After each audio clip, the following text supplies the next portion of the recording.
So are humans part of nature? What do you think? Humans are also come up in the evolutionary process. So if we look at the evolution, every species, every form of nature is playing some specific role. Right? So do humans have any role in nature? Or are they just to do their own thing, independent of everything else?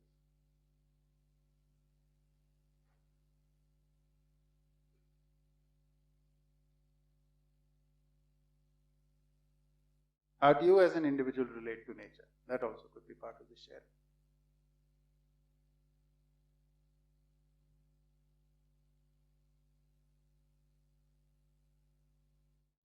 For a long time I've been I really enjoy spending time in nature.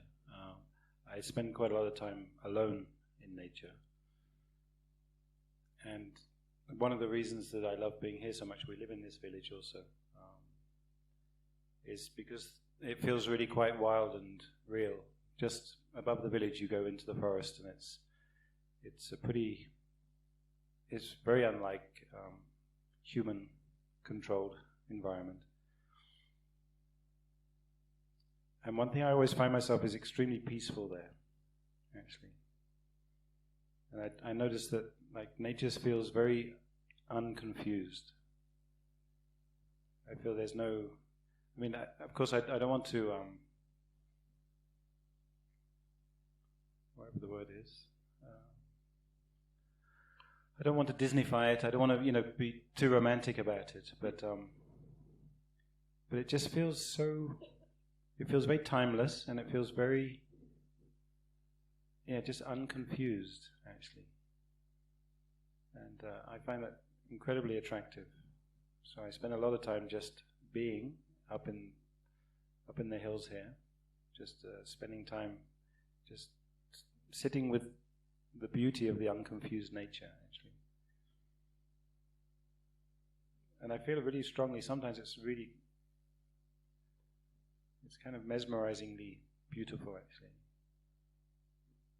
But and I just feel I just love the fact that it feels very ancient, actually. I think that's the thing I really, really feel. It feels like it's been like that for so long, longer than I can imagine, actually. I can kind of imagine it, but actually that's just an image in my head. But the reality is it's been there for millions of years, actually, just unconfused. Yeah, I find that very powerful. Continuous.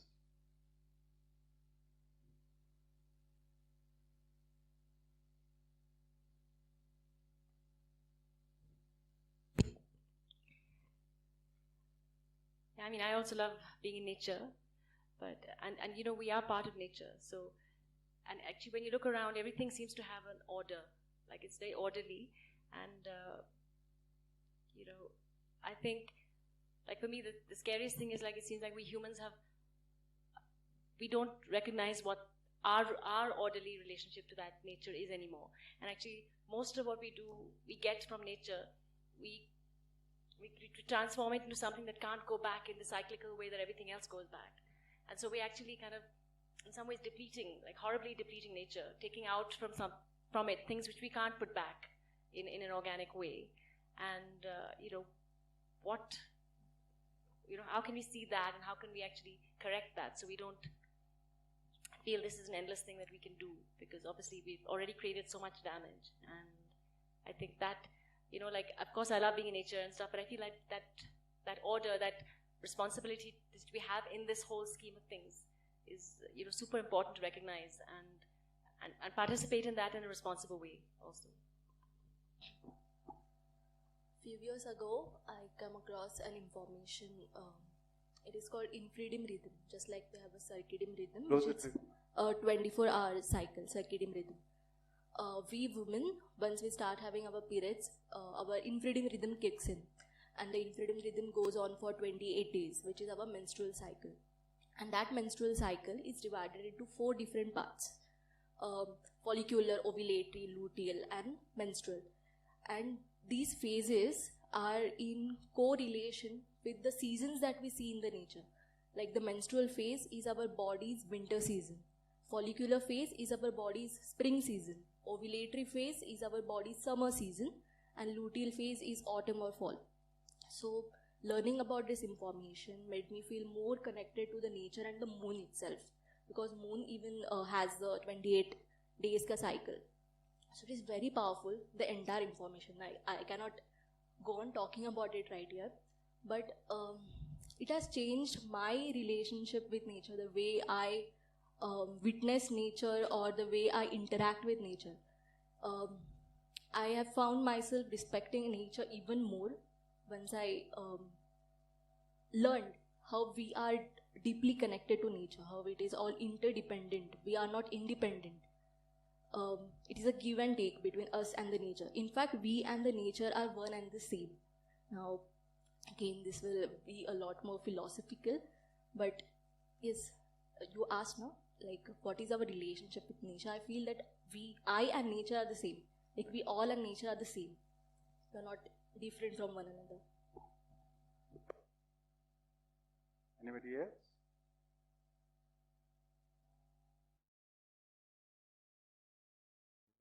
Part of nature, but the same way human is the only entity who understand the nature and functioning of nature, and human take decision accordingly and contribute as other things of nature.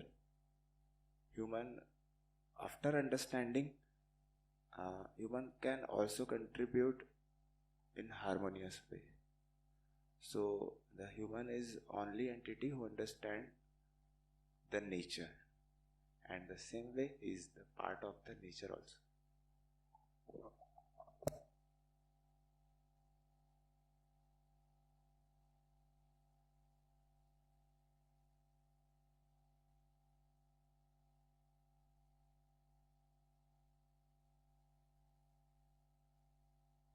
These days we talk a lot about global warming, climate change, and other such phenomena, pollution. Right? This is all connected with that. I would just talk about a small part of the nature, which is the air. I didn't quite realize just how pervasive an effect it plays, even though it is literally around us all the time. But just like living in Delhi, you realize that the number of years of life you're losing because of the air that is around you, and just like constantly having a mask because of that. And like, I live in a joint family, so we have a lot of kids, and like kids, the youngest one was born in 2010 when the air started getting really poor, and he's right now 12, and he's gotten bronchitis because like the fact that he was born at a time when the air in Delhi was just really bad, and he used to play a lot. So just now that it has started playing such a negative role, am I realizing that how, and just coming up, the first thing that I was looking forward to was the change in air, hopefully. And like, I was slightly disappointed that idhar bhi forest fires hain. It's not to be found here as well, the best air. So just like the desire to see the, like, I don't think we can have a full life until we have a full and, like he said, a harmonious understanding and relationship with nature. As our body is made of the 5 elements, the sky, sun, soil, water and air, these all the 5 elements are the part of the nature. So this is how we are connected with the nature. Without nature, like, there is nothing, like we cannot exist. And as a human entity, like, if we, the purpose of life, if I can think, like, I'm not sure, like we are evolved as a thinking, as a conscious entity. Like, the purpose can be like to make nature a better place for the other animals, other living beings. Like that could be the purpose, like for him, which I don't know, like is fulfilling or not. This point will be covered later on. Human beings have been claiming that they are a part of nature, but how far they could fully comprehend it, fully understand it, is a question which I think we have to deliberate upon. How this understanding has developed, if we see in primitive societies, human race was more impacted by the negative side of nature. Nature provided food, shelter, everything, caves, but at the same time there were negative things like harsh temperatures, weather conditions, and calamities. So psychologically the bad things impact you more. So humans, they treated a need to control nature. Like we try to control temperature. We want to go inside some shade, or we want to have a AC. So that's a way we have been trying to control the nature. And if you see recently, say 40s, 50s, if you see Hindi films, in most of the Hindi films you will find a contractor who is a forest contractor. His main job is to cut trees, and that was supposed to be a very good thing to do. It was so prevalent all around that these types of contracts were awarded to clear forest for agriculture or maybe some other use. So till even I can say 50-60 years back, the understanding was so poor.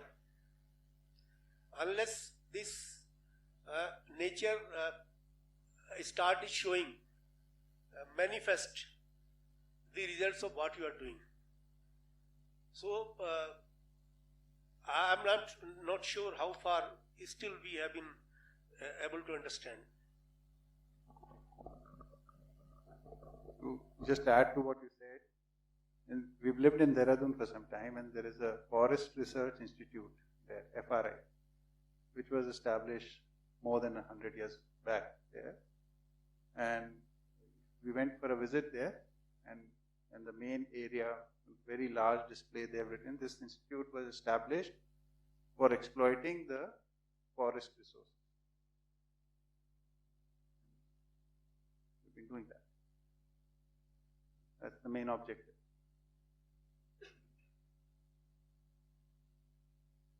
Yes, please. Anybody else?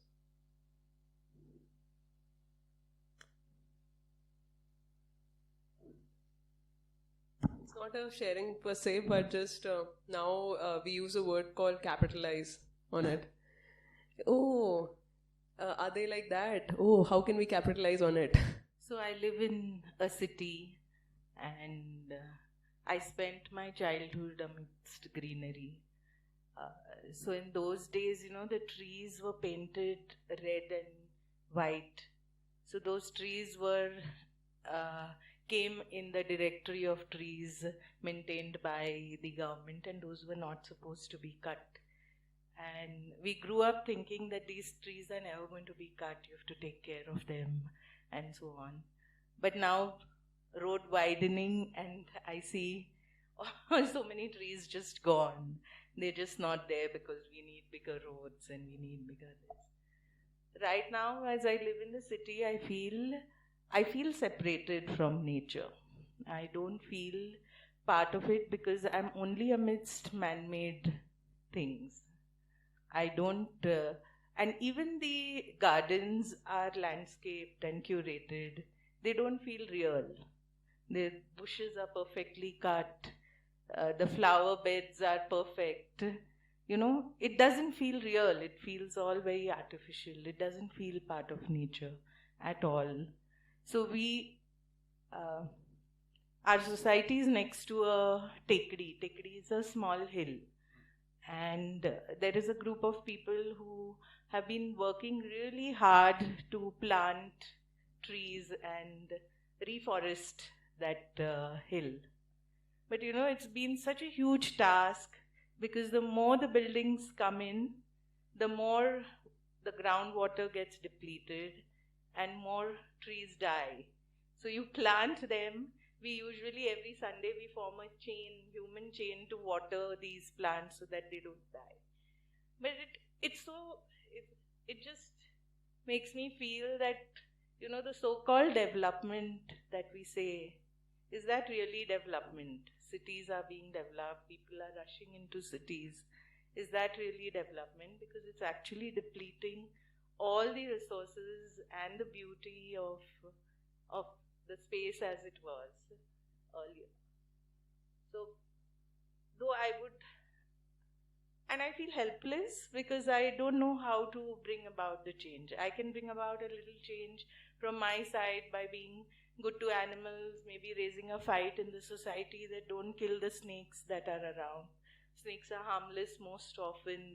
Most of the snakes around are not poisonous. Please take care of the dogs that are there or the cats that are there. Don't harm them. But beyond that, I feel really helpless, because if you see something, tomorrow somebody has taken over the land and they have started construction. So I don't know how one individual could change or a group of individuals change things. It is something that the entire human world needs to, literally, I think some bulldozing needs to be done in a way to make them realize what they're doing, the harm that they're doing. And I guess I don't know how many Greta Thunbergs or how many other activists we're going to need to do that, and to give up your life and everything for a cause. That's also another thing. Yeah. Bulldozing is a popular thing right now.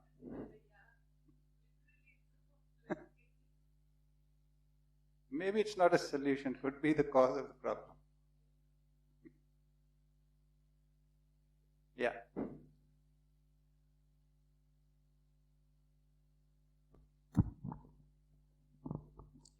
I just mentioned about the menstrual cycle, and she talked about harming nature. So it kind of struck me that our relationship with nature reflects our relationship with our own body and vice versa.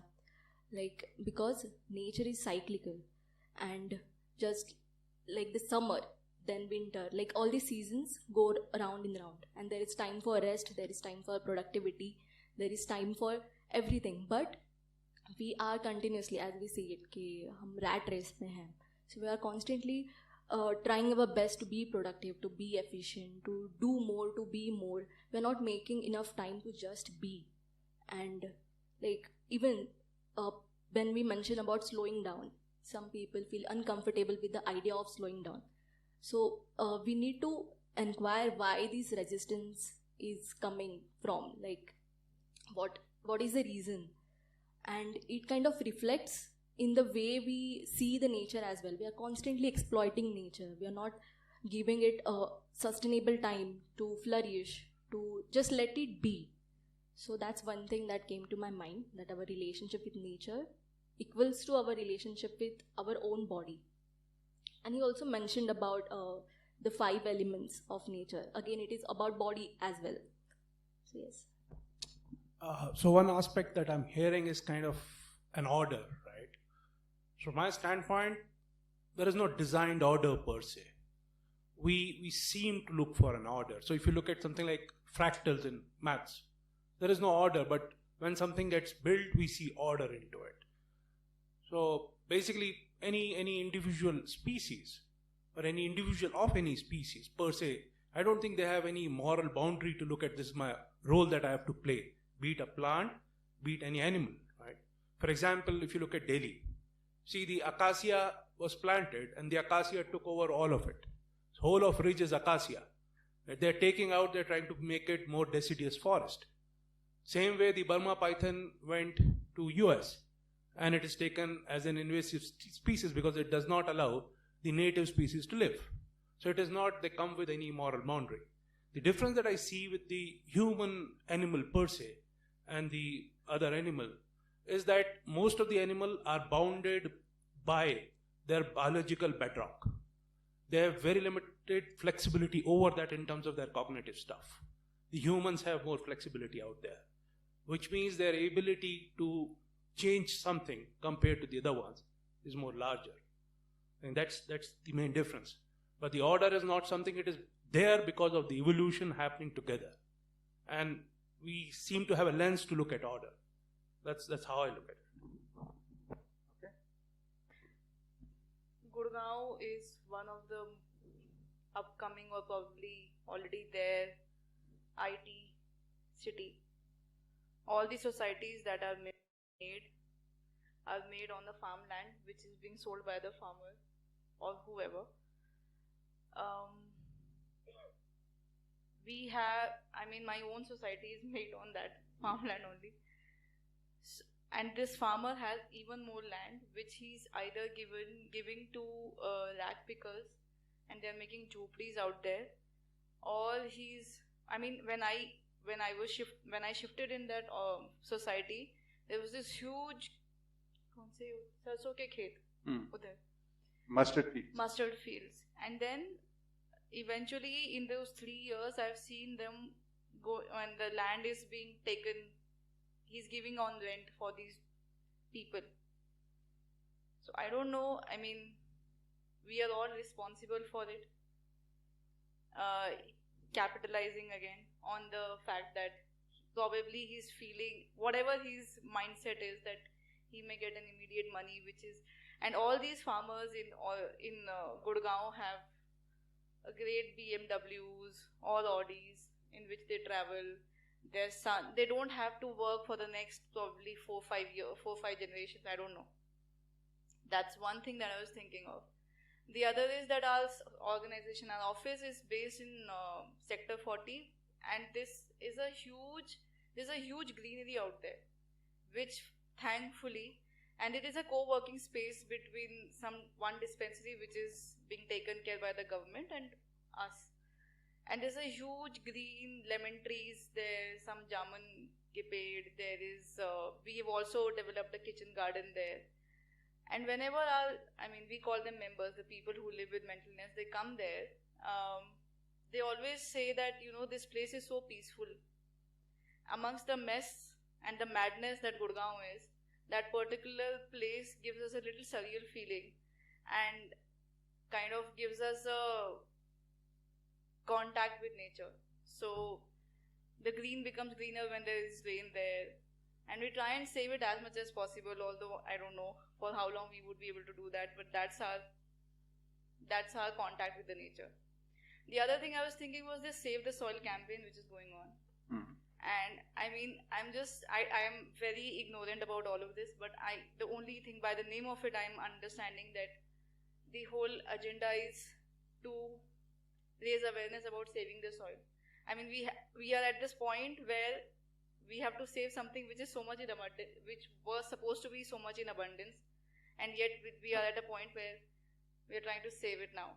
So I don't know what is there for us in the future.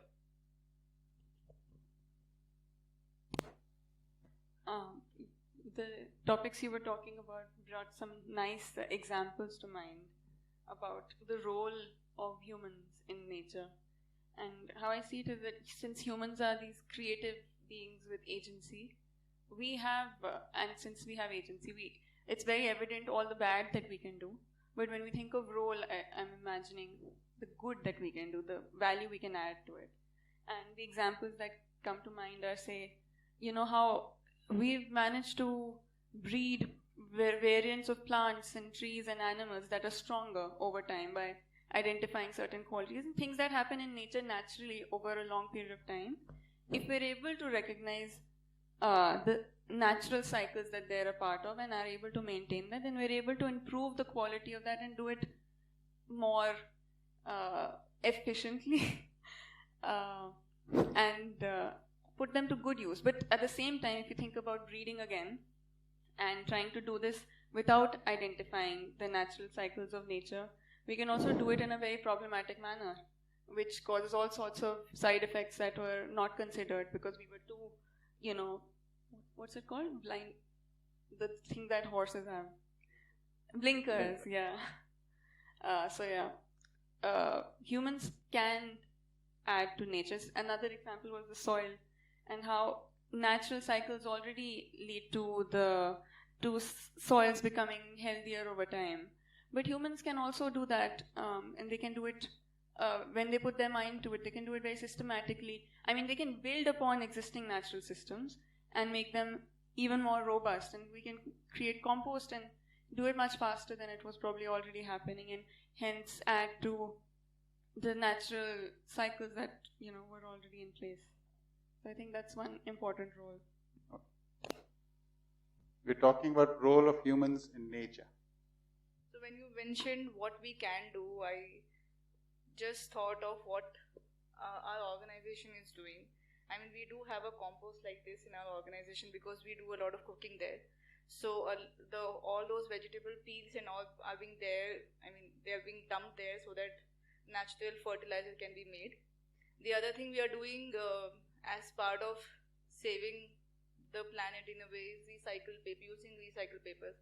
Although sometimes it gets to it's a guideline that the management has taken. It's very frustrating because we have to use even the smallest of piece of paper, and we kind of make fun of it. But come to think of it, in a larger perspective, it makes a lot of sense. And I think these are small steps that organizations, at an organizational level, people can take to make this a better place. Use of water, how we are being told when we are washing our utensils in our organization, we are being told that please turn off the tap when you're not using it, or ACs would not be on. It's not just about electricity and the bill that we will be getting because we are an NGO and it's funding that we kind of get, but it's also the fact that do we need it in the morning? Like 9 to 11 is a good time for us where it's quite okay. We do not need a AC at that point in time. So 9 to 11, don't switch on the AC. After, in the peak hours, please switch it on. So I think maybe if not at an individual level, but maybe at an organizational level, if people can think of it, it could be a better place, I guess. Humans plant humans on this planet. How did they come about? So we are the error of nature. It is probably error. Who is reviewing this code now? Are we the code reviewers? Oh, nature has made an error, germinated the human beings, now we must wipe them off. Yeah, I think... Yeah, a lot to think about there. Okay. I think that there is a tendency to think of, say, nature as mountains and waterfalls and, tigers. But I mean, and that the city is just a completely cancerous and unnatural thing for us to partake in. I feel as if whatever falls within our organic bounds, say something like a library, I don't think that there's anything, what is unnatural about a library? Adding a compost pit to a library doesn't make it, say, more natural or less natural. And I think there is often a confusion between what is natural and what is wild. I think that is a useful distinction to make, because then we can think of human beings as natural entities. And it's only then that we can begin to see that some of the things that we are doing wrong are unnatural. It is unnatural to do those things, in that it is almost, to use Jim's word, insane. If a Martian, say, were to look at what we are doing, they would conclude that they've gone mad, that they are basically going completely outside of their own capabilities and nature, and that they're destroying their own nature. So I don't think that nature necessarily has to mean, say, a wild object, or what is natural basically means what has the right organization to exist. And human beings also have that organization, so I don't think that, say, something like a city definitely needs to be unsustainable. I think that it is imaginable. We can imagine a sustainable city. If we can't, then I think that we're looking at a very bleak future if we have no cities as we can understand them in an ideal sense. Saying there could be natural cities. Yeah. I think that there have to be. Anybody else? Okay, then one last topic. I can't resist. Sorry. I thought this was the last, but one thing more comes to mind. All this that we have talked, the human domain, and now in association with the nature, another very dominant aspect of human living, which is known by the name of spirituality or religion, whichever you are comfortable with. What do you see? How do you see it? Yeah. What's its role? How you relate to it? Does it have any importance in human living?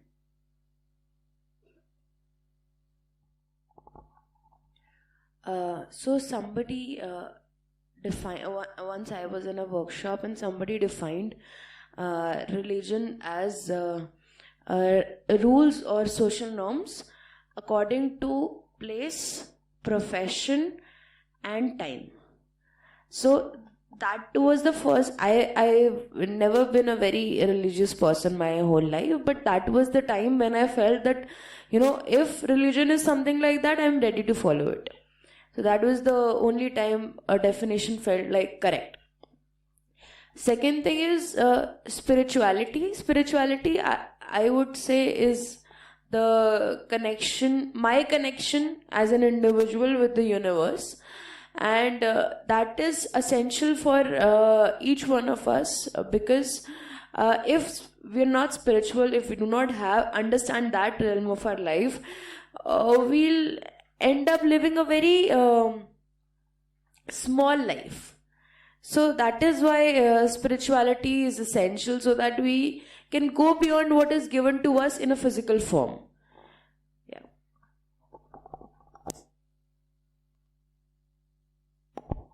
I think I kind of agree with that definition of religion in the sense that it's very expansive, that religion is a system of beliefs and therefore you can explain a lot of things. Like a lot of people are following religion every day. Even though they might not be following religion per se, they might not be visiting God's house. But let's say, for example, if someone is driven by the idea of capitalism, they're working 24 hours in a day or whatever, they're essentially following a religion, right? Because they're following a system of beliefs. They have put something or someone in their life on a pedestal. And I think that kind of satisfies the loose definition of religion. Even, I don't know, nationalism can be a religion that way. And like a lot of isms could sort of fall in religion that way.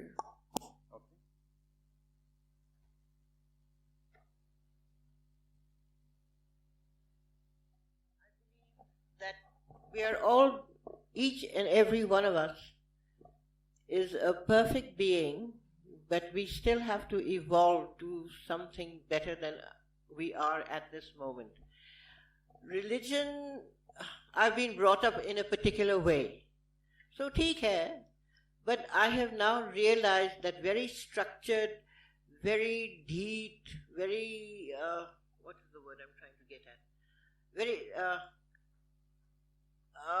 rigid, thou shalt do and thou shalt not, and you don't do this and you don't do that, and you begin to wonder whether this power that is within you and all around us, that has created us and the nature around us, what kind of a power is it? Is it a hateful power? Is it a loving power? I have been, in my religion, I've been taught that it's a very loving power. We give it a name. Each of you give your idea and your name to your religion, whatever it is. But the respect of each person is there. My respect to all your beliefs and everything is there. But when it's very structured, it becomes complicated. Then it becomes complicated. My way, the way I feel, okay, yes, I do go to a church where things are there's certain amount of structure in it. But I noticed lately that it's been sort of opening up a little bit, and we're really having an awful lot of fun. And I believe that this power that is within us and around us is really loving, caring, and wanting to impart that power or the answers to our questions. That power seems to be there and wants to guide us and help us as and when we ask. I find there's no interference with that power. There's no interference. Your choices are all yours. Take the consequences, or you can even ask for answers, guidance. And in my own heart, I do strongly believe I will get it. I will get all the things that I want. Oh, not want, need. Wanting is wanting, just wanting. And the power will tell you, okay, I'll give you the experience of wanting, which doesn't get you anywhere. But it's your desire, your desire for something. I wish I could have something. I wish, now this is what I need. I wish I could have it. It will come to you. It doesn't have to come to you this very second, because human beings are always in a jalbaji of their own. Whatever we want it now. We're not happy. We don't want to wait. Is that not right? We all want whatever we want it now.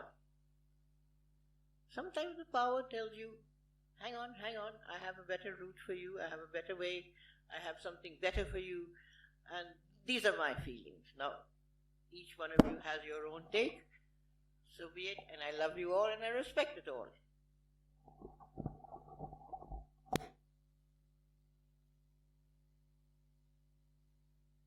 Yes. Does this aspect affect you?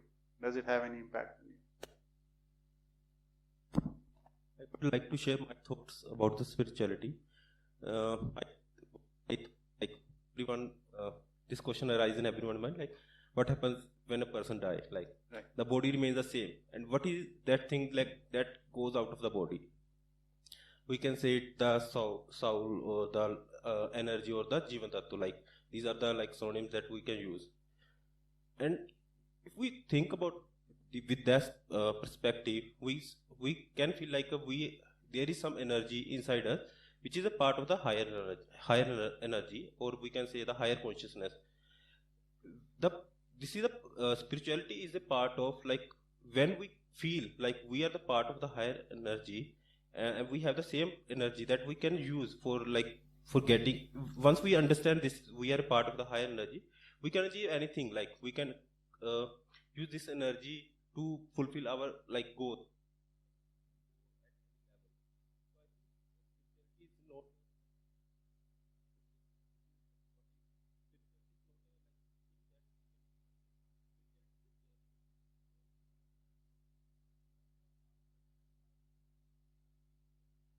That is a spirituality.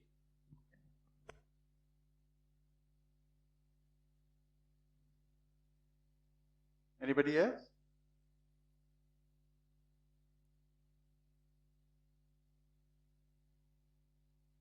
How do you relate to spirituality or religion?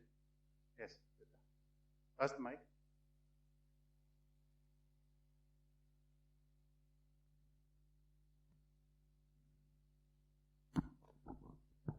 Okay, to put it simply, religion dictates and tells us that what the higher power is or the God is, and spirituality lets you experiment and experience that power yourself, so that you can come up with your own understanding and definition about the way you relate to that certain power. There's a difference between both.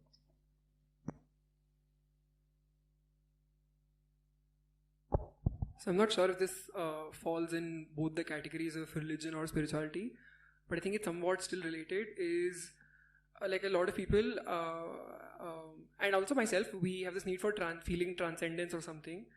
So for example, when you listen to Sufi music, or when you look at the stars, or when you watch some science fiction movie or something, I don't know, people get this feeling of transcendence where you have just, I don't know, connected to something deeper, which is just way above your own self. I don't know, your self kind of melts away when you do that.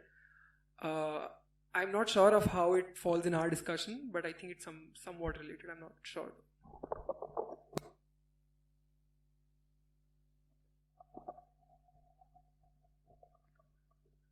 To the first question, whether religion affects us, certainly there is no doubt about that. And it affects in a big way. The second question, what religion is the most difficult? And I think we have been trying to define it, but I think we have not succeeded. A few characteristics of religion, what I can see is first is that religion is not what it appears. I mean, this is the most important characteristic of religion. That disguising, art of disguising has been acquired by the religion over the centuries. And so this way this has survived so long. If you see some knowledge a few thousand years back, and you see that is the eternal knowledge, and the human race mind or thought has not developed up to that. This appears very ridiculous if you think outside of religion. But religion makes you believe it.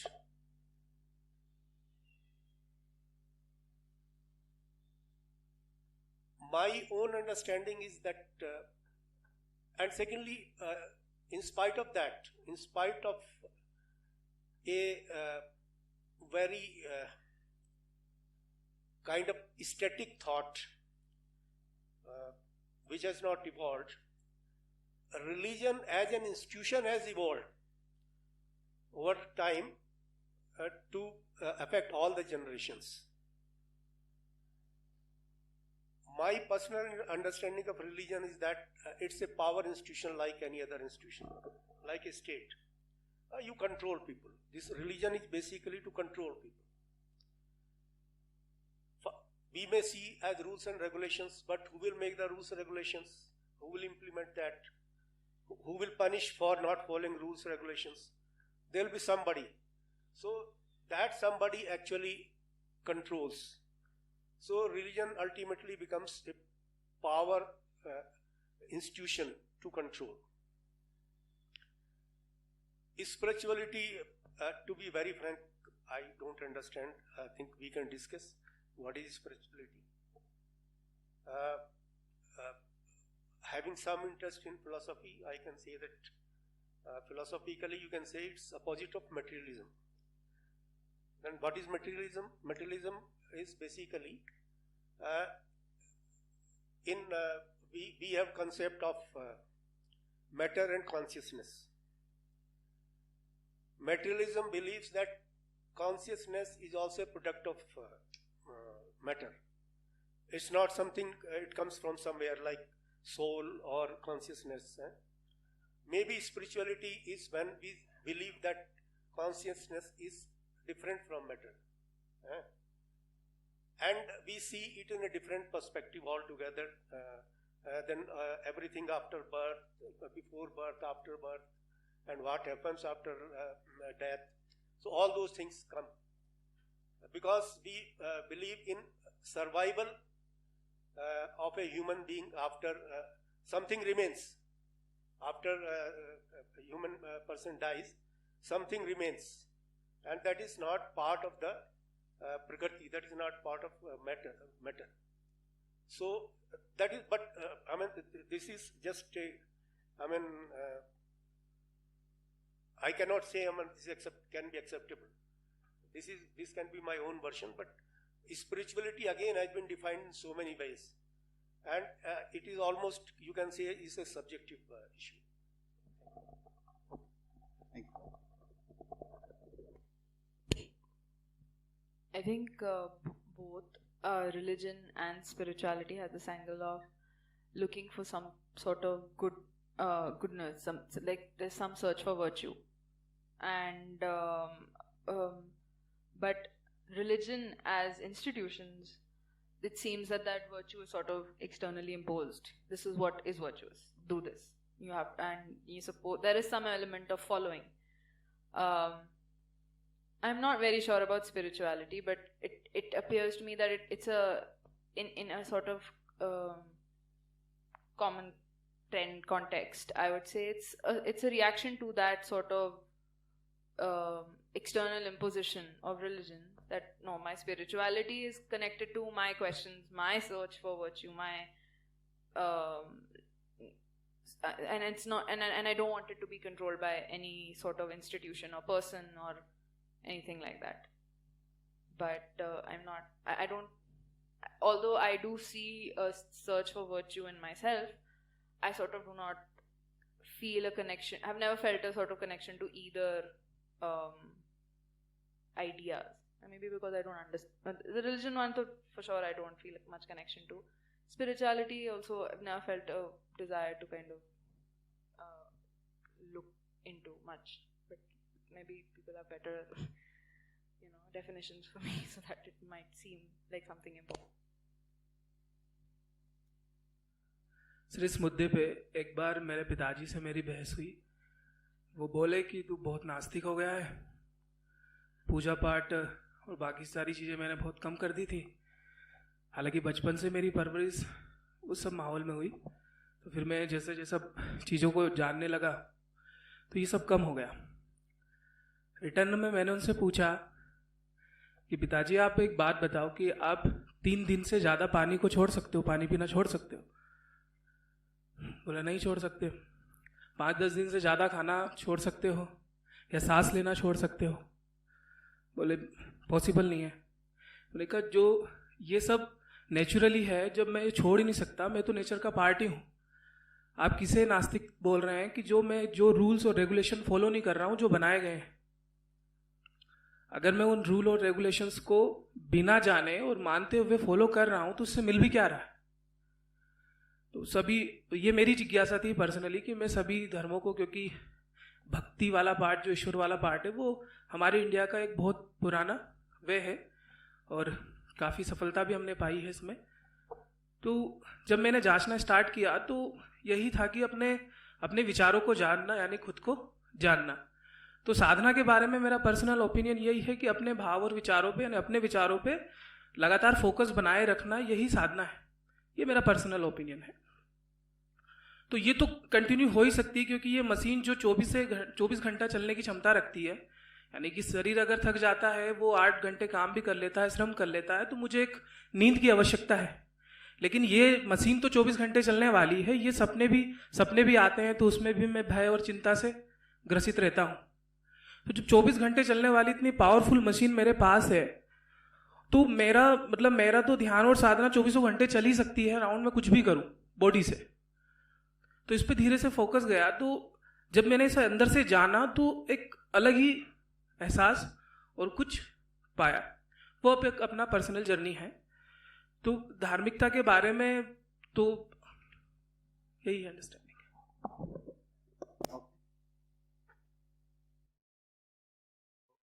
He was saying was he had as he was growing up, one day his father said that you become very religious, you're not doing the normal practices which they did in the household. So then he had a discussion with him and saying like, can you stay without water for 3 days or without food for 10 days? So if you can't, then you are a part of this nature because this comes from nature, all this. So the journey of exploring what is religion or what is spirituality is an individual journey, and what did you say in the end? आपने आखिर में क्या बोल रहे थे? Sorry, आखिर में जिज्ञासा के बारे में बोला था कि जब जाना और अपने So this is basically a belief system which is imposed by others, and you need to know it if you're not doing it without, if you're doing it without understanding it, it won't deliver anything to you. So you really need to know it properly, and for that you need to have curiosity, and then only can you know it. So that is the main journey. Yeah. Sir एक चीज़ और add करना चाहूँगा. हाँ. मैंने जब पढ़ा कि भय से मुक्ति ही भक्ति है, तो पिताजी को भी देखा, अंकल जी को भी देखा. लगातार कुछ जैसे हिंदू रिलीजन्स में बहुत सारी चालीसाएँ हैं, भक्ति है, तो कंटिन्यूस वो रेगुलर पढ़ते भी थे और बहुत ही एक फोकस के साथ उसे कंटिन्यू हर दिन एक फॉलो करना उनका रूल ही था, और आज भी है. वो कहीं भी रहे, कैसे भी उसे, और हमें भी बहुत टाइम तक फॉलो करना ही था, करना पड़ा मानकर. तो जब मैं देखा तो वो पूरा पढ़ते थे, लेकिन मैं उनसे एक लाइन का मीनिंग मतलब प्रॉपरली पूछता था तो घुमा फिरा के जवाब देते थे, लेकिन प्रॉपरली उसका जवाब एंड टू एंड नहीं दे पाते थे. तो इतने साल लगातार बोलने के बावजूद भी अगर हम अपने इमोशंस को कंट्रोल करने में असफल हैं, तो उस चीज का मतलब क्या हुआ? तो इससे अच्छा ही है कि किसी चीज को जानकर, उस चीज को, उसके रिजल्ट को देखकर, उसे फल को देखकर उसे किया जाए.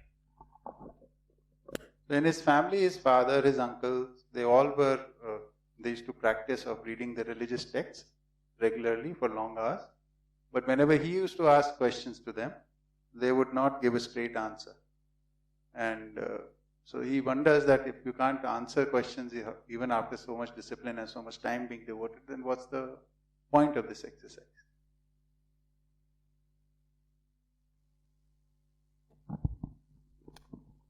So basically, for me, the religion per se, one is the definition itself is difficult to put. Same goes with spirituality, right? The point is, I would say it's more like an external stuff they're trying to define. My thing is, I would put maybe another word called swadharma, which is dharma also, one of the definition is uphold what you feel is right. And the swadharma is what you feel is right. Even dharma by itself means that only. And upholding right is something that you have clear understanding of it, not only cognitively, experientially. So it's like a way where you connect yourself to yourself in this. So basically you are upholding what you connect with. So the transcendence, that word that you were saying, that takes you beyond these two things that I use, the rag and the dvesh, right? So you're not doing it because this is what makes you feel great, or you're not doing it because you feel guilty if you don't do it. It goes beyond that. There's something you live with. Okay. Pass the mic to Siddharth. So there is an obscurantist version of spirituality, which I don't subscribe to at all, which is, goat bones and mendicants, and mysticism, which is mostly propounded, by a Sadguru, or I would say even a Rabindranath Tagore, which I don't really subscribe to. But there is a similar writing of religion, which I think is an error. To take religion literally is wrong, but then the people who write it off also just think that it is supposed to be taken literally, so they write it off. So in that sense, the error made by somebody who says that I don't believe in religion because all of this is false is the same error that somebody who just fanatically believes it because they take it literally. But to take it seriously, I think you can then, that is a very fine distinction, but then you can get a lot of philosophical yield, I think, out of religion. And from what I have read, I feel as if that there is a religiousness which is inherent to all human beings, that is part of human nature, where we have an organic sensibility in that we can see things via the senses, but somehow we have a feeling for something which is more than an organic sensibility. And I think we've brought this up a fair number of times already, a sort of capacity for abstraction and the rest. And I think that we have, in human culture, this ability to project ideal versions of ourselves, right? That we might say that we have certain values, but to say that I have a value is to say that I have a desire for something, and then I might say try and lead my life by those values. And the objective there is that one day I will sort of idealize myself into what my values really are. Now that is I think that is the sort of kernel of religion. But what religious institutions do is somewhat to patronize an individual, in that you just say render it to the senses. In that sense, it is a great degradation of what we might call spirituality, or I think is better called human culture, because it allows an individual to cultivate themselves to flourish. Having said that, there is this fresco by Raphael, this type of painting, a very famous one called School of Athens, where you have the two sort of famous Greek philosophers, Plato and Aristotle. One who is an idealist, Plato, and he's pointing to the sky. But Aristotle is a more, in my opinion, wiser. In that painting, he's sort of doing this, that that we are limited to this world, and our sort of understanding of ideal things is to what we can, so that the world is sort of like a veil for something else. But I don't think that we can cross that river. It's not, like I was saying earlier, we are limited in a certain sense, and there are certain things that we just can't, certain questions we can't answer, I think, and certain questions that we maybe can't even ask. But since we're supposed to share personal experiences, there's something that I want to share, I think, which is relevant even to the last question about humans and their relationship with nature. A couple of years back, I did a mountaineering course where it was a month-long course in Manali, and it culminated in this, you have to climb a mountain basically in one day. And it was not some very big mountain, but it was fairly physically challenging. And there were some 70, 80 of us. And we spent the whole day just trying to lug ourselves to the top of this thing. And there was a lot of mist, and there was this seemingly unending ridge that we were just climbing. And then there was a lot of mist which cleared. And then we saw that there was actually a much bigger mountain that we just hadn't seen. And I think that was a moment which I feel like that is the closest that I have come to a spiritual sort of a moment, because it was very overwhelming to realize that there were some 70, 80 of us just scrambling, to climb this thing that we thought was very big. But actually right next to us, we didn't see it. This whole time it was there, thousands of feet taller, but we just didn't see it. And to think that is not even, these are not even, say, the top 2, top 3 biggest mountains in the world. So there's some things that we just don't see. And I think that we're not really able to answer those questions properly. So I think religion maybe gives us a feeling for some ideal things, but it is not perfect.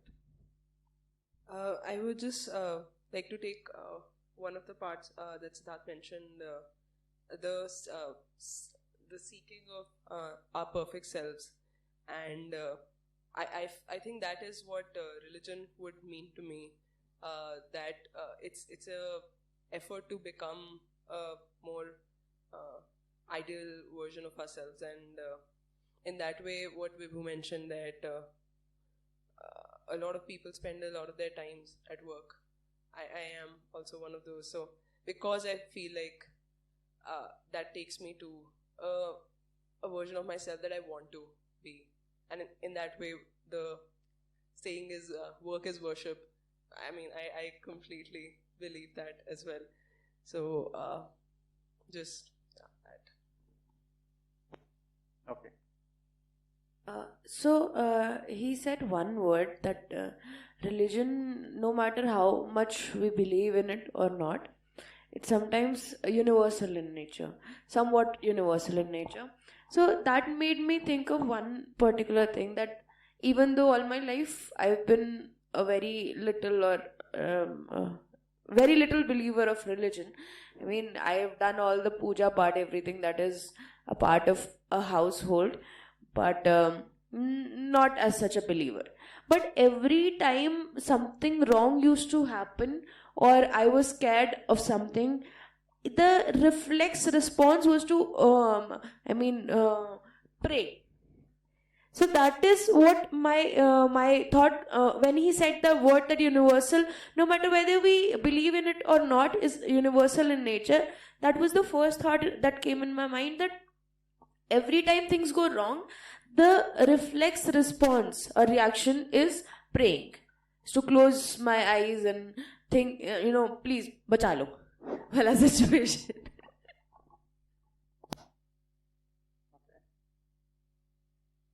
Sorry, I just also want to add something to that. So, like I said about work is worship. So if something comes up in work that is extremely difficult and like I don't know how I'm going to do it, there is now I no longer have to have that. I no longer pray in work. Like I just know whether I'll be able to do it or not do it. But if there is something like it's really stupid, but whenever I sit in a car, I don't know how to drive.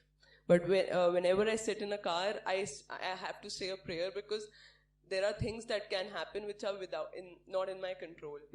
So, or like this is even sillier, but and my mom is really religious in the very conventional sense that I started seeing a lot of these insects in the bathroom.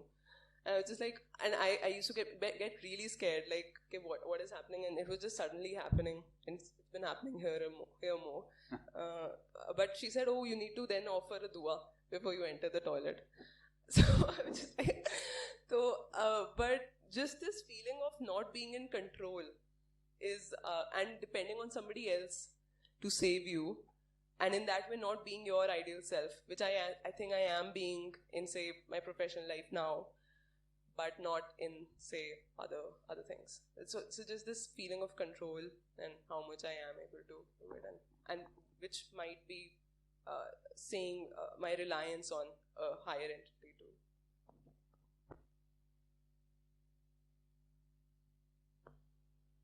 Okay. Anybody else wants to say anything on this? Yeah. Spirituality is not so complicated, I think. When we think about who am I, what is my purpose, what is the world, if we think about that, I think this is spirituality. And religion, something is common in all the human beings of this earth. If something is common in individual level, this is related to religion, I think. Thank you. Yeah.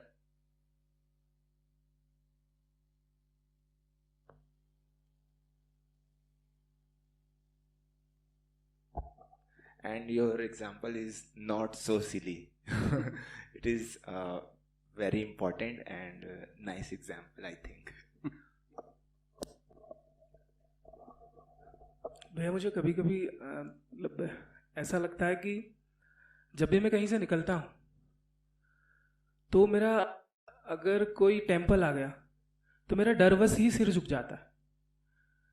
वो अंदर से एक डर होता है कि नहीं झुकाया तो कुछ नुकसान हो जाएगा. वो बचपन से कुछ ऐसे एग्रीमेंट्स हैं अंदर, तो उन एग्रीमेंट्स की जड़ें इतनी गहरी हैं कि अभी भी ये मतलब बहुत लॉजिकली समझ में आता है कि जब इंसान गुफा में था तो कोई धर्म नहीं था, कोई उसकी जात नहीं थी, लेकिन फिर भी ये एग्रीमेंट्स इतने गहरे में हैं कि अगर कोई दूसरे धर्म का व्यक्ति, अगर कोई मुसलमान ही है या कोई और है, चाहे वो कितना अच्छा व्यक्ति है, लेकिन उसके साथ वैसे रिलेशंस मतलब बनाने में बहुत वो होता है.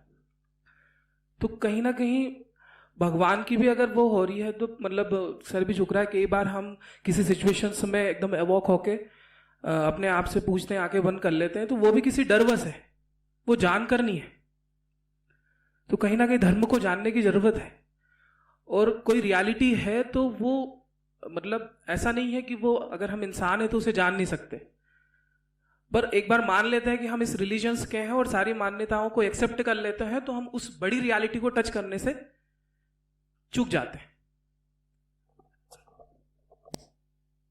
So he's saying that he's habituated since childhood to, whenever he crosses a temple or something, he bends his head, and it's more out of fear. If he, like, he does question why is he doing it, but he still does it because he says if he doesn't do it, maybe something bad will happen. So, but he's able to see that he's having some fear there. And he says that because we believe in these whatever information of the religions and the do's and don'ts and everything, we don't really get to know it. And when we don't get to know it and we straight away start believing in it and start practicing them, then we never get to know the fundamental reality, which according to him humans can know. I think I'm only echoing what has already been mentioned by a lot of people already in various words, is how I see spirituality, which I feel is the kernel on which religion is then built, is, we could use the word transcendental or universal or something larger, but essentially this capacity or this need or tendency for people to look for something, for meaning, for purpose and for direction, which is much beyond the limited time and space. I think that itself is spiritual, and then that it can grow in its scope to questions that are more and more and more abstract. That all of that is spiritual, I believe. Pass the mic. Based on what different viewpoints have been discussed, can we, it's a question, I don't know if it actually makes sense or not, but can we say that religion is it's a social structure, whereas spirituality is individualistic or universal? Can we, is it like something that makes sense? Since we are not trying to come to a conclusion, but if it makes sense to you, then yeah, you can say that.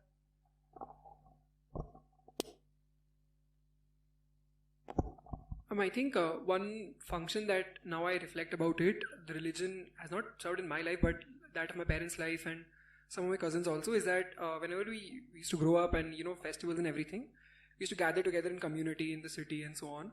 So it was like the idea of religion was very meshed with us as a community. So basically, it also provided a community and cultural identity for sure. And I have nothing against the cultural identity, to be honest.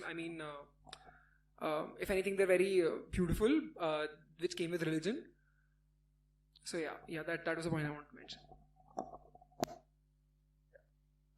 I just feel like cultural identity that the religion is able to imbue us with is also like it has high valence, like both politically and socially. Like even if I don't want to identify, even if I don't identify with a particular religion, just because my name is something, I am like made to carry the answer for it, which is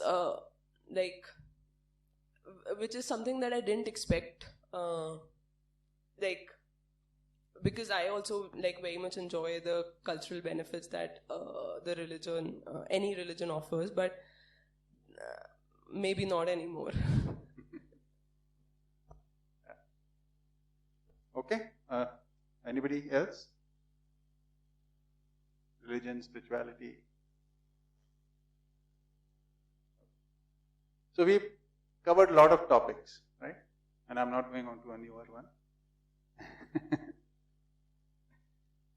Okay, so we've covered a lot of topics, and all these topics we'll be talking about during the content. And this exercise, I found it to be very important because it does serve 2-3 purposes, objectives. The first one is in any place where you want to explore such things, so your thoughts on these, which are, when you come, are not really formed. So when you have the opportunity, free opportunity to express whenever you want to, then you collect your thoughts and you focus on it and you share something. So that is one benefit.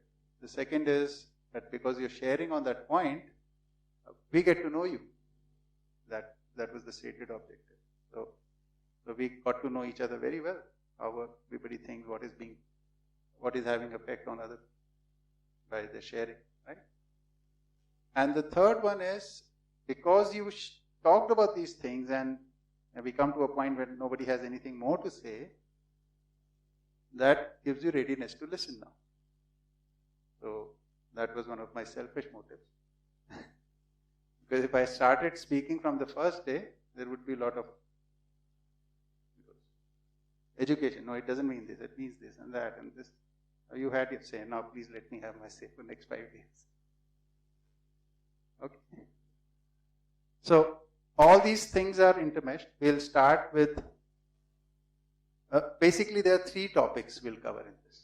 Okay, so when we talk about Jeevan Vidya, it's going to talk about, one is the study of the human being, one is the study of the human order, how human organization, how humans are organized, and organization in nature.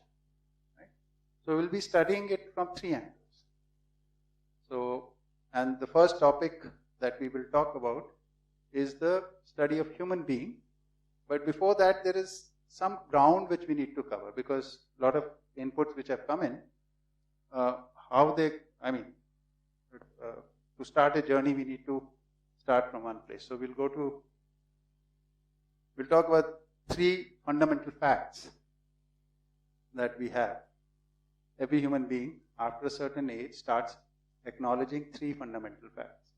Okay. So the first one is that I am.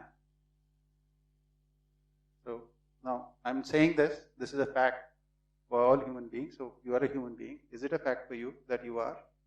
Is it true for you or not? This you have to do, this exercise. When I say this is a fact, then you have to verify whether it is for you a fact or not. Okay? So I am. Is this a fact for you? That you are. You exist. Yeah, okay. Yeah. Okay? Is it a fact for you? Okay? Yeah. Okay. The second is, because it's not that only I am, there are many other things around. You guys are there. This building is there. There are trees, birds, animals, minerals. And if you look up at the sky in the night, the stars, the moon, sun, so many things. So let's give it a collective name. So whatever is there besides me, I'm also part of this. Let's call it world. So the world is. So is this a fact for you? There are other things besides you. Right? And then I am, the world is, and I want to live happily. Is that a fact for you?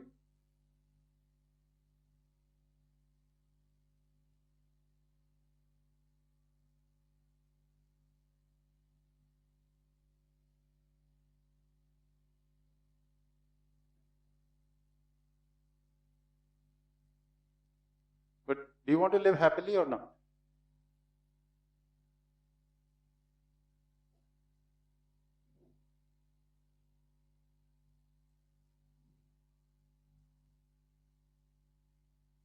So the thing is that this I is in this world and it's doing something here. And whatever it's doing, it wants to be happy. What is happiness? We'll go into it later. Because that leads us to the 3 fundamental questions which arise from acknowledging these 3 facts. So the moment we recognize these 3 fundamental facts, there are 3 associated, 3 fundamental questions. Okay? I know I am, but I don't know what I am.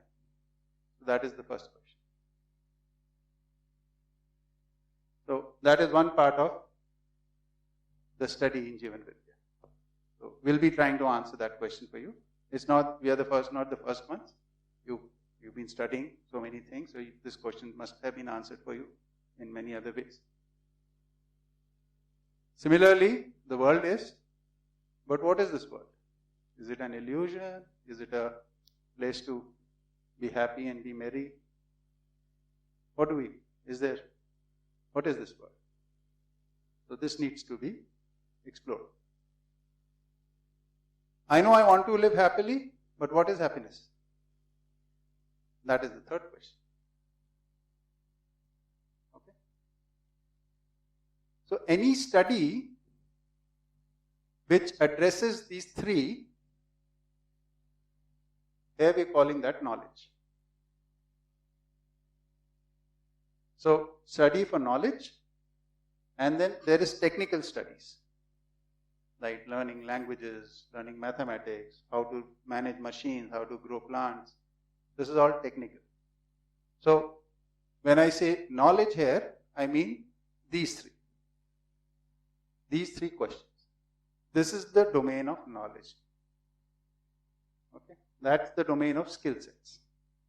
So that's the study of skill sets, the technical studies. Okay.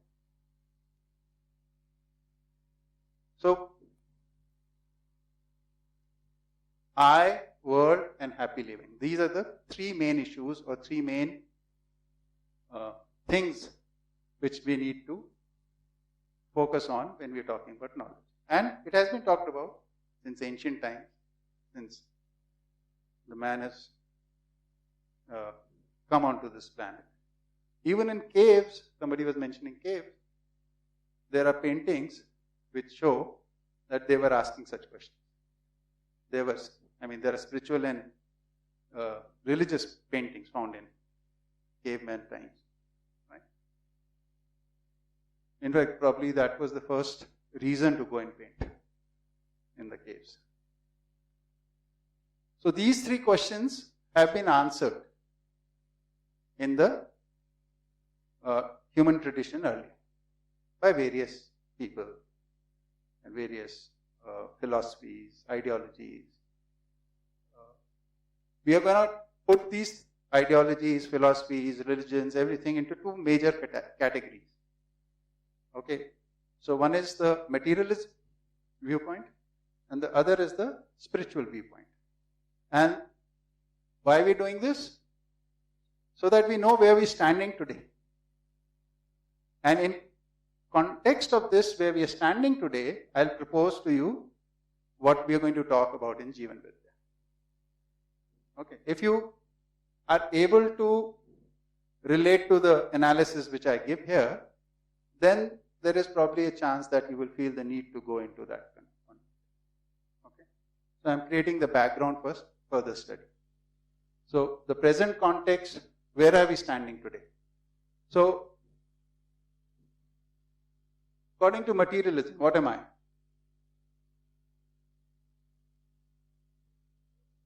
A body. Yeah. Very simple. I'm just a body. What is a body? It is born, it lives for some time, then dies. And the story is over. So there is only a duration of life which is from birth till death. It's a short duration. So if I am a body, then I have very short time. And I have to do much. How is the world looked at in materialism? It's a physical world. How do we look at it?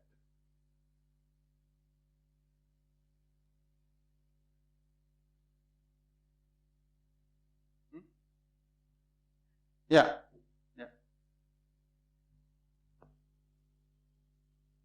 Youthfulness.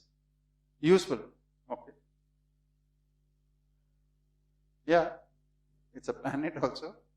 Yes. So, in this worldview, the world is looked at as a resource for the body. So, I am a body, the world is a resource. So, mineral resources, plant resources, animal resources, human resources. Right? We have a human resource ministry also.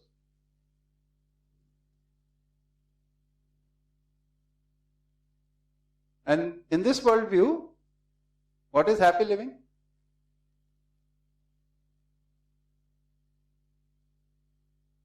Huh? Use the mic, please. We have mics. One by one. Yeah, give it on. Money. Money. Okay. How is money related to happiness? It is right, but how is it related? Acha, sorry, sir. So that actually material things we can buy. Yeah. So, right. Yeah. So money gives us access to resources. Resources, yes. Consumption. Consumption. Yes. So happiness is body, I as a body, world as a resource. So I consume the resource. This is happy living.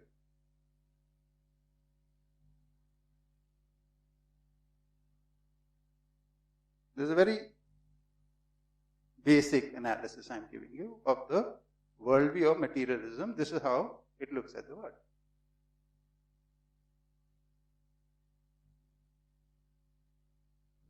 Any questions or any doubts on this?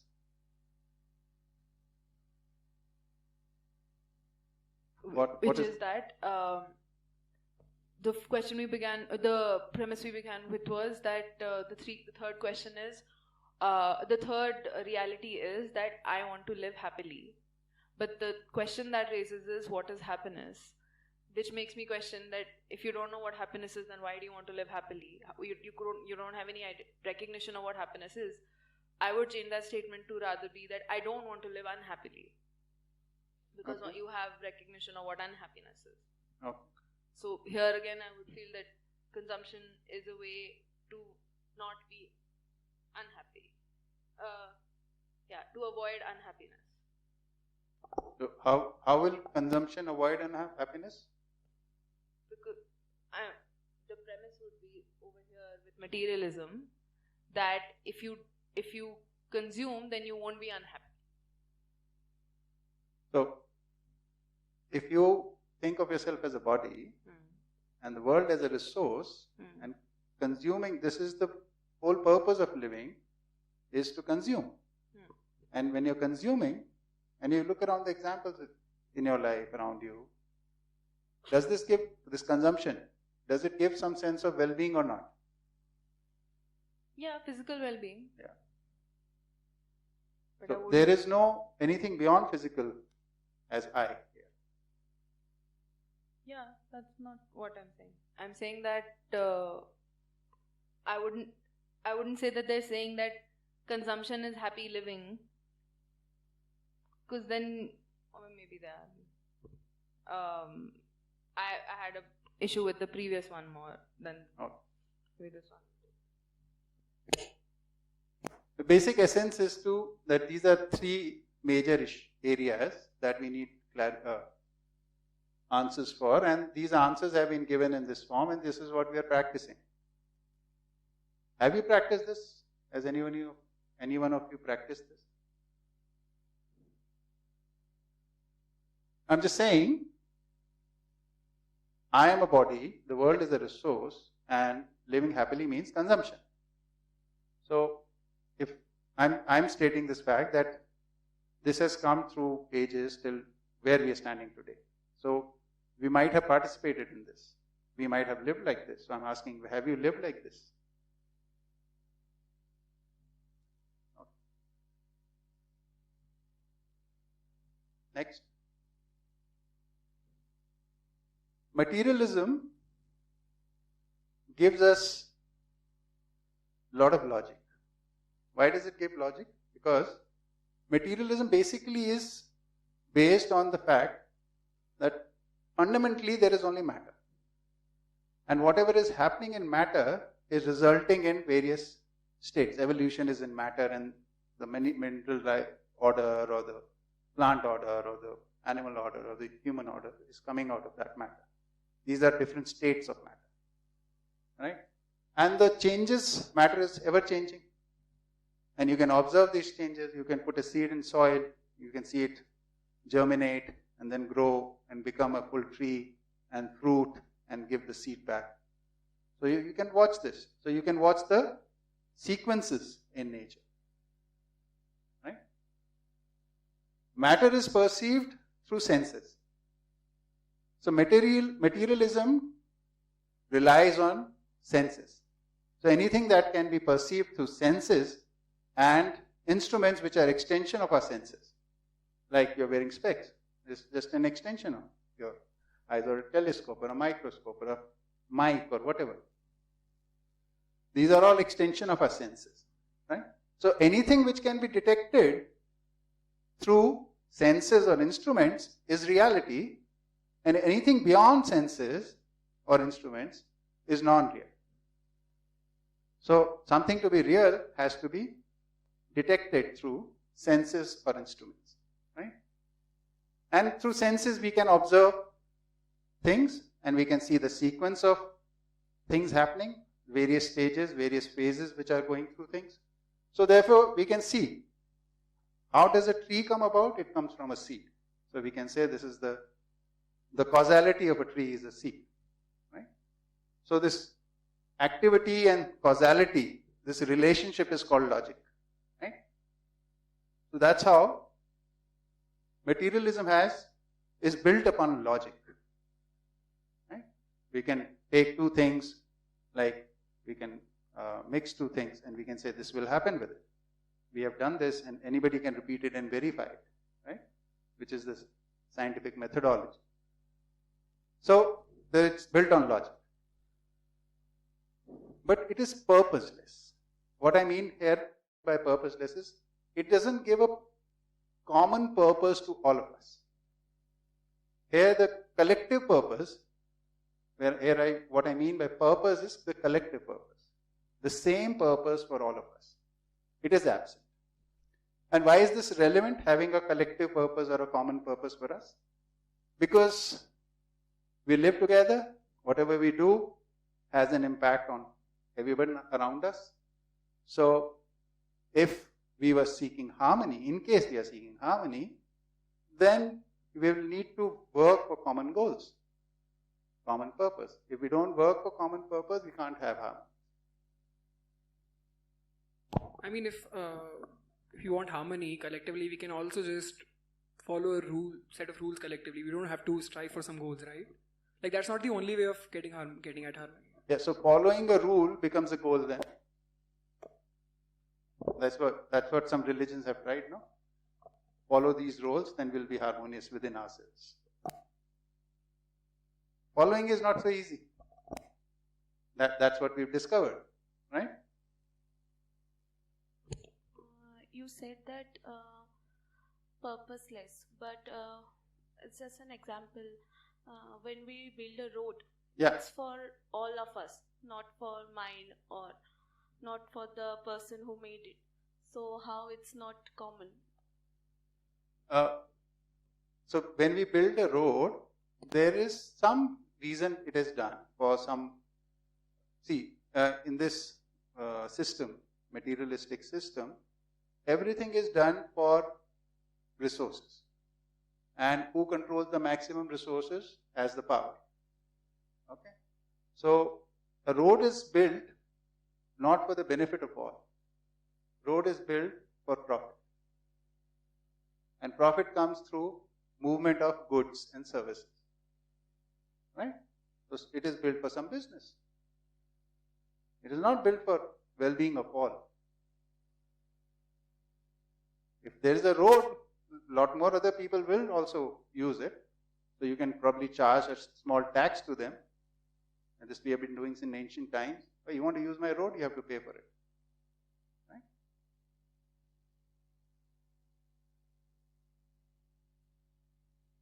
Yeah. Mike. even if we talk about something that like a road, as she suggested, it is going to have a benefit for all, or it is useful for everyone. The meaning of that road is very different for all of us. For example, if we have a flyover, very nice flyover, somebody who owns a good car, for that person that flyover is a beneficial thing. Somebody who has an auto, that person is going to have a lot more trouble in taking that thing up. Somebody who owns a cart, for that person that flyover would be even a bigger trouble.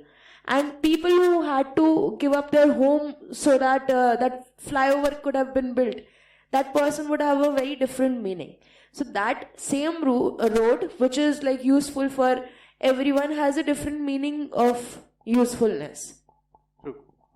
So like we've lived in Noida for some time, and at one stage in Noida, the road infrastructure was improved, and once it was improved, the crossings for pedestrians, Noida had a lot of cycle rickshaws. Crossings for them disappeared. Because in India, where only 7.5% population has access to cars, all the road infrastructure, all the public transport infrastructure is built for car users, not even for public transport. Anyway, that's a debate for some other time. But there is no common purpose for which we all can work in this. You can do anything. You can consume anything in any manner. Doesn't matter. As long as you have the power to acquire this. So there's a lot of power game in this. So the world organized around this is a power-centric hierarchy. And we all are participating in it, presently. Okay? Next. Then on the other hand, there also has been in human tradition the idealism or theistic system, spiritual systems of knowledge. Right? There also these questions have been answered. What is I according to, say, for example, Indian spiritual system? Soul or Atma or something like that, right? Some X entity which is beyond senses, right?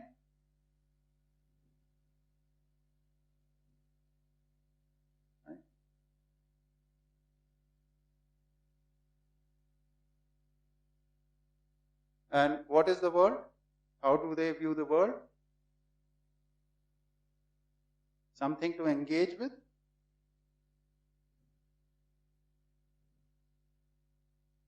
Not really. Something temporary, something which distracts you, something where you get trapped.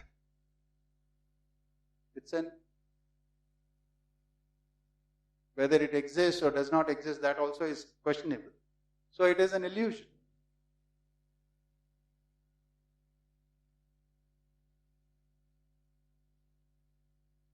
So this, whatever we are seeing. So interestingly, in idealism or theism or spiritualism, the fundamental reality is not matter. It is something beyond matter. Some ideal substance or object, or some people even call it God, right? So, which is perfect, which is permanent, which is everywhere and everything, right? Something of that sort. And since it is beyond senses, the fundamental reality or anything real is actually not within the range of senses. So they're drawn, in some schools of thought, they've drawn the conclusion, anything which can be perceived through senses is actually unreal.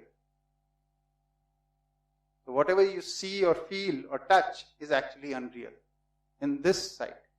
Here it is anything you touch, feel, see is real. Here it is unreal. So then what is reality? So reality can't be perceived through senses, it has to be realized or it has to be experienced. Right?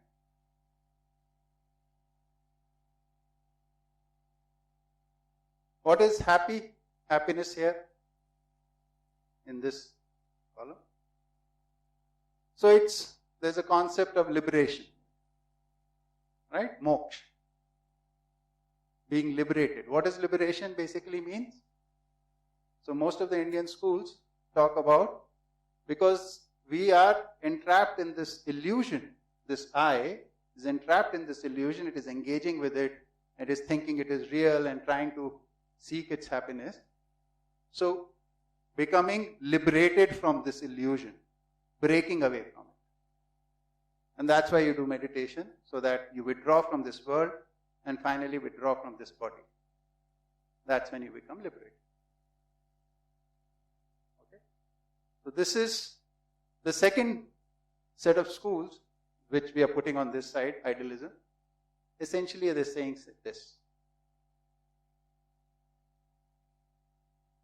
This school of thought has common purpose, which is to become liberated. Everybody needs to work for that, function for that.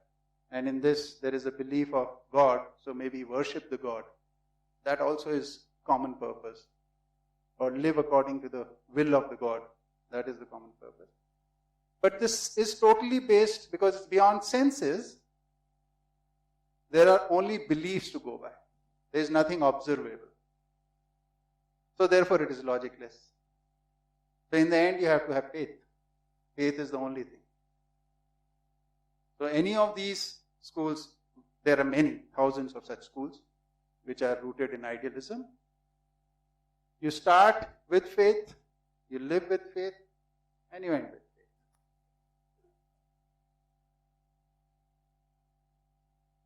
So it's logic-less purpose.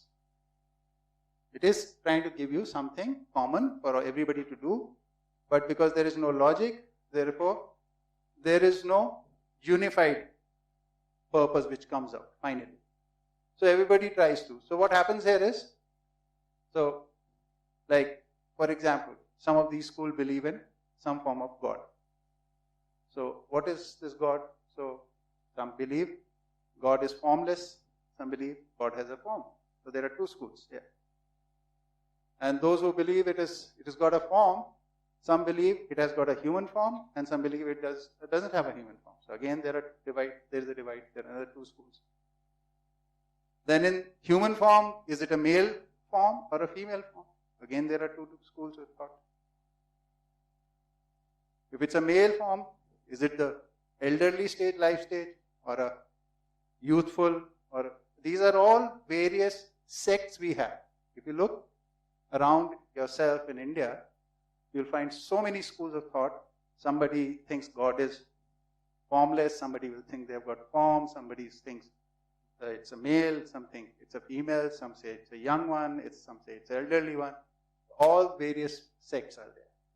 And they have their own schools of thought, and they all have their own sets of beliefs and practices, and they all believe in liberation of some sort. Right? The world is not to be strived for. You just are here for some time, do the minimal, and get away from it. That is what the message is in all these schools of thought. You're not here permanently, because this world is not permanent in itself. Okay? Any questions?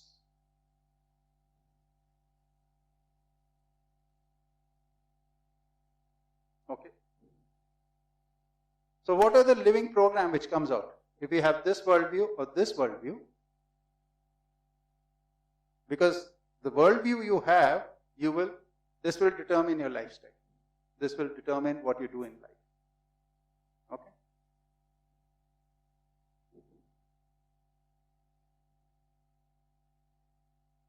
So in this, is it time already?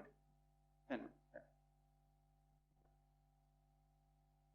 So in this, you live to accumulate wealth, and so accumulation of wealth and comforts.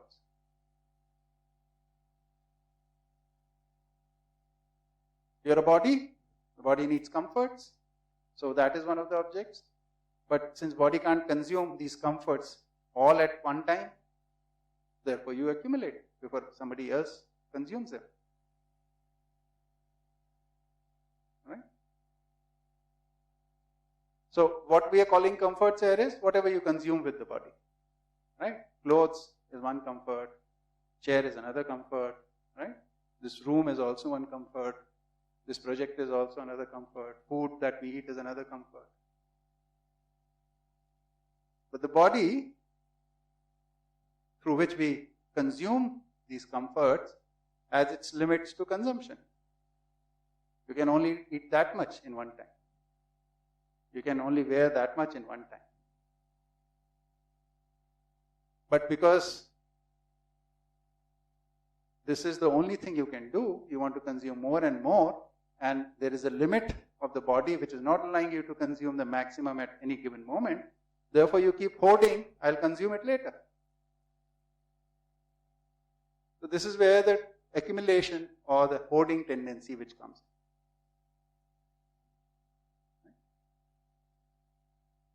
Interestingly, present form of living on this planet is dominated by this.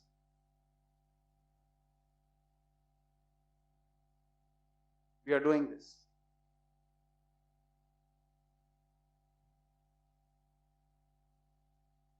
Okay? And I am doing this, you are doing this, you are doing this, everybody is doing this. What are they doing? They want to consume as much as possible. How much time we have? Very short, between birth and death. So, limited time, and we want to consume as much as possible. Right? And the body is not allowing us to consume maximum, it is only allowing us to consume limited.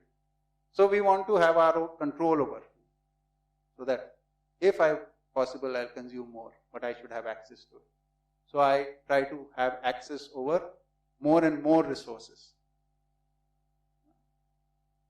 So and the same thing I am doing, you are doing, everybody. Everybody is wanting more and more resources. So what does this lead to? This leads to struggle amongst us. Because I want this, so we are living in this campus, and I want to consume the maximum. And I want to have control over the maximum resources. And so do you do. So do you. So what happens? We have a conflict. And we have a struggle. And whenever there is struggle and conflict, what is the law which functions there? Natural law or human law? Or might is right? So the only law which is functioning in the human domain, in this worldview, is might is right. Though we have courts of law and everything, and so many systems, but in the end, whoever is more powerful wins. What does it lead to? So, this leads to lopsided development. So, there are movements against this. So, protests and movements which end up in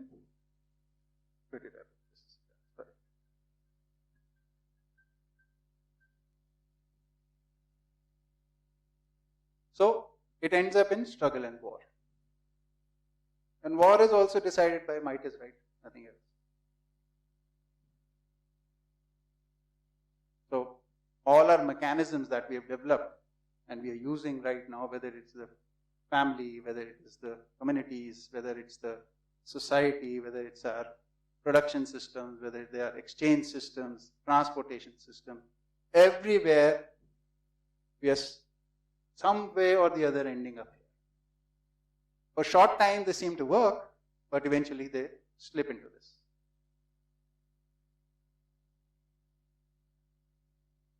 Interestingly, we don't want this.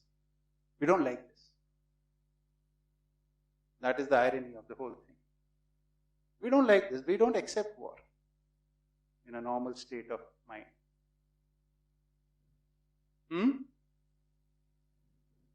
Market. I don't know. If market were falling and that is why we didn't want war, then wars would have ended much earlier. Actually, markets can be manipulated through wars.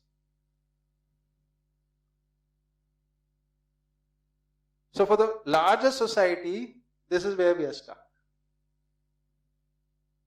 So when we go to school to study history, we study the following war was, this war was fought at this time and this war was fought at that time, and the whole history is full of that. Fighting over resources between communities. Okay? So maybe I'll stop at this because our time is over. And tomorrow morning we'll continue from here. Think about this. If you have any questions, any clarifications are needed. Right? Okay. Thank you.